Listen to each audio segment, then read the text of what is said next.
Hello and welcome to our coffee talk from Planet Fair. I'm Henrike von Platen and I'm talking with my friend Margrét Bjarnadóttir. It's so much fun to see you again, Friday after Friday after Friday. And sometimes today I want to ask you a question. I've just a couple of minutes before we sort of entered into our call, I read a comment, and I've already had that so often. And it was like saying, look, if in a company where we do whatever we do, we have somebody 25 years old with 5 years of experiences, and we have another guy on the same position, 35 years old, 15 years of experiences, should they be paid the same? And if yes, how do I explain that to my fellow people in the company? And I was like going, okay, I've heard this so many times. I will answer yes and no, depending on the company culture.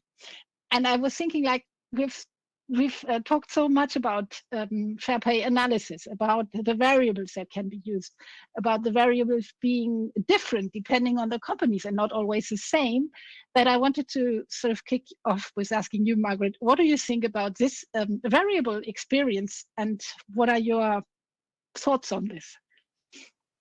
Yeah, I mean, I think your answer, yes and no, is the right answer, right? Because when we think about what we are doing in pay equity analysis, calculating all of these pay gaps, is after accounting for the factors that drive pay, are there systematic gender differences or other demographic differences? And then the key phrase in there is that the factors that determine pay. So then it really, all of these factors that we are using should reflect the pay policy of the organization.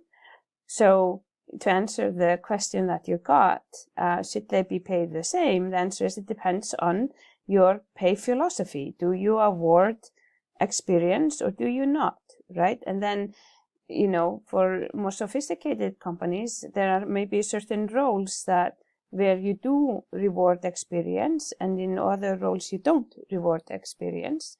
But what you need to be able to do is to explain your pay philosophy. And I think organizations in Europe will be forced to do this in a couple of years because it's part of the European Transparency Act. So there you have to be able to explain what differentiates pay. So you will have to be able to, explain whether the answer is yes or no. Yeah, absolutely. I really like that. And I like that differences are possible. I like that the yes is possible and the no is possible too. And that not every company is the same and people are not the same either.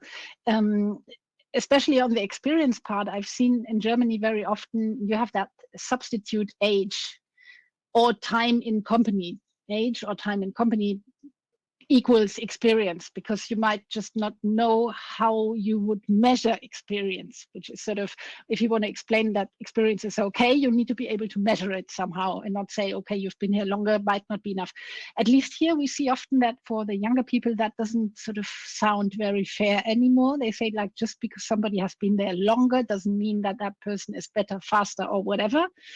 So the age in itself isn't very just doesn't justify it so nicely anymore for the younger generation. Now, the question to you again would be: do you have the feeling that this is going to change? Is it just a German issue, or do you see it in different countries as well, that this substitute of age needs to sort of go away, and either they just drop that part out of their pay philosophy, or they use something else? So I would say increasingly, instead of trying to capture, because as you point out, it's a challenge to capture experience. And like you say, often we use age as a surrogate. So increasingly what we see organizations do is to use time in role or time within the organization as a means to reward employees, their time within the organization, which is then correlated with experience. And another thing to think about, kind of from a pay equity perspective, is that often organizations have a grading scheme for their jobs, and those grading schemes also often reflect experience. So it reflects the complexity of the job. It reflects the responsibility of the job. So in a sense, part of just the job architecture within an organization partly or partially captures experience as well. So I would say, yeah, increasingly I see organizations stopping to attempt to measure experience and moving more to something concrete that they can document. Yeah, I've seen that as well. If the pay philosophy and the system is very good, very well in details also on the roles and what's inside there, then suddenly, even if they had age in before, you see that it doesn't make a difference because they have actually have a more sophisticated system over time, and then they can drop age easily because it's inside the rest already. Yeah. Where we are at the question of time and money, a question that we still haven't solved, but I remember we talked about it once. How do you sort of get time and money away? Meaning at this point, not the time of experiences, but the hours you work and the money you get. And that would be the open one. But looking at our time for the call, we don't have much more, only a minute, I think, or a little bit more. So I'll just do a last question for you this time. I feel like questioning you a bit. It's so interesting.